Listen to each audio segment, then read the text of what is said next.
help break my heart a little bit for the things that are going to break your heart. Help give me a little bit of passion for the upcoming summer. He can do this for you too. All you have to do is go to your local high school. Get around a group of high schoolers and just listen to them talk for 3 or 4 minutes. All you have to do is turn on the TV and watch some of the shows that you know teenagers are watching today. And you'll see a need for Hiawatha 2012. He showed it to me so clearly this past month when Morgan was in the hospital. She was in an ICU unit, and we had a ton of visitors. At one point in time, the nurse, she was very mild and quiet and soft-spoken, but at one point in time she said, "Enough! All the visitors out of the room!" And she kicked us all out. There was a young fellow next to us who was 10, 11 years of age.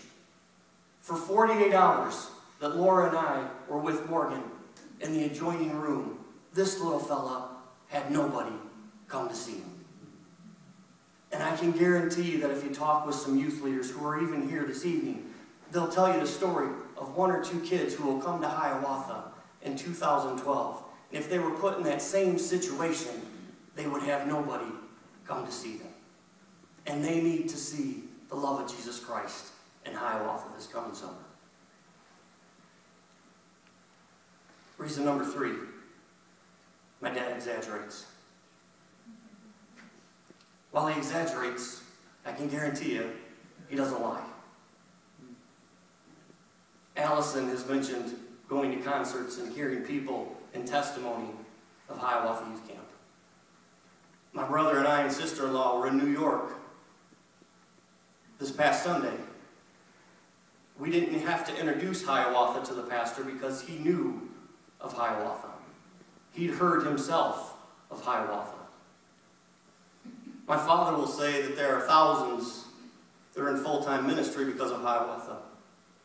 That there are thousands that have been saved because of the ministry of Hiawatha. During the past couple weeks and months, many people have asked me questions about the new leadership that's taking place at Hiawatha. And they will want to know, they don't want to know estimates. They want to know facts. They want to know exact numbers. I can't give you the exact numbers of how many people are in full-time Christian ministry. I can't give you the exact number of how many people have been saved at Hiawatha. But what I can do is I can tell you the pictures that I had on my refrigerator that I pulled off before I came here this evening. And I can share with you the story of a young lady that's in this photo whose life was greatly impacted for Jesus Christ while she served on staff at Hiawatha Youth Camp. I can share with you a story of this young fella right here who's a missionary right now and whose life was greatly impacted because of Hiawatha.